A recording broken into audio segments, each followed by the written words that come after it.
Welcome back to Great Day St. Louis. There are many things we can do on our own to keep our hearts healthy and happy, like exercise, eating a healthy diet, and so forth.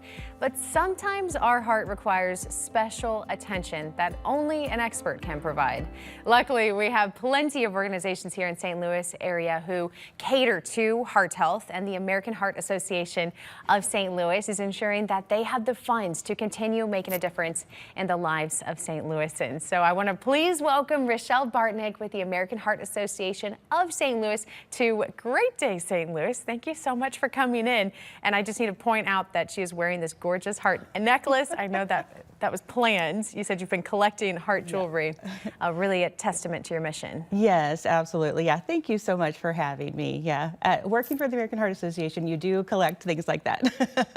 Well, I want to hear more about these grants. Tell me about this. Yeah.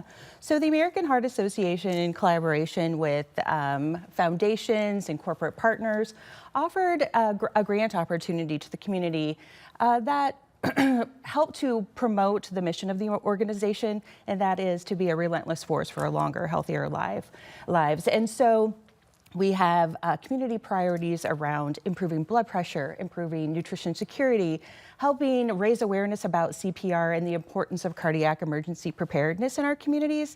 So we put a call out to organizations and said, tell us what you need. What do your patrons need in order to fulfill that mission? And what are some of those organizations that received the grants? Yeah, so we funded about 15 organizations across the region. Organizations like City Greens in St. Louis, or the Hope in the Ville that's associated with Antioch Baptist Church, the Doula Lab out of Belleville, Illinois. Those are just a couple examples. Great organizations, and telling us how they could live or fulfill the mission of the organization and align with those priorities. Could you give us some examples of the projects you funded? Yeah. So for example, City Greens is a small community grocery store, and they realized that many patrons would use their services if they had transportation. So they're using the funds to pilot a grocery delivery, increase their technology and be able to reach those that likely wouldn't be able to come otherwise. We're trying to build the capacity there so that more people have access to fresh produce. Another example is the Doula Lab.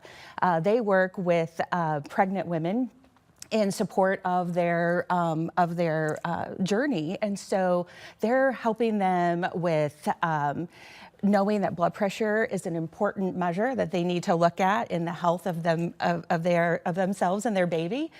Increase those healthy living activities, more exercise, eating better.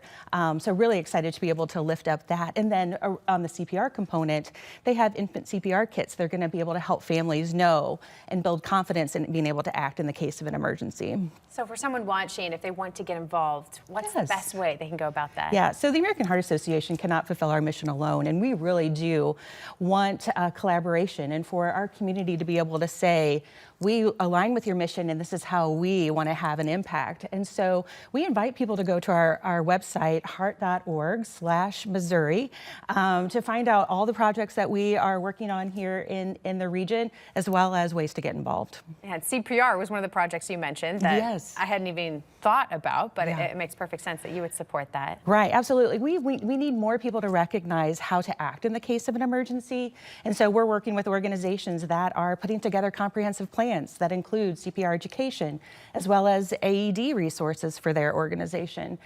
So yes, so important, and everyone has the skills to be able to perform CPR. We just need to remind people that they have that. And take those classes, I'm sure, and learn how to do that, and hopefully never have to use that skill, but having it in your back pocket. Exactly. If someone watching this wanted to know what's a way right now that they could help their heart be healthier and happier, what would you recommend? Well, I think we promote just meeting people where they are and making those small incremental steps to live a longer, healthier life. So if you're not moving, move more.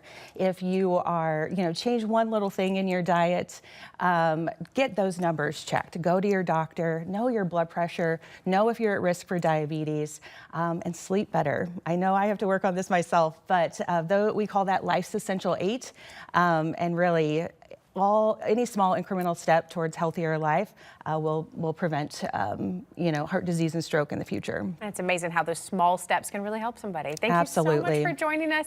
And you can learn more. If you want more information, just visit heart.org/Missouri. I've literally just started succumbing to sleeping at 9 o'clock. I usually stay up till midnight. I'm not that young anymore to be staying up, so the more sleep is definitely I think gonna we help. could all do better with that. We definitely could. Thank you, ladies, especially Rochelle, for all the work that you're doing out in our community.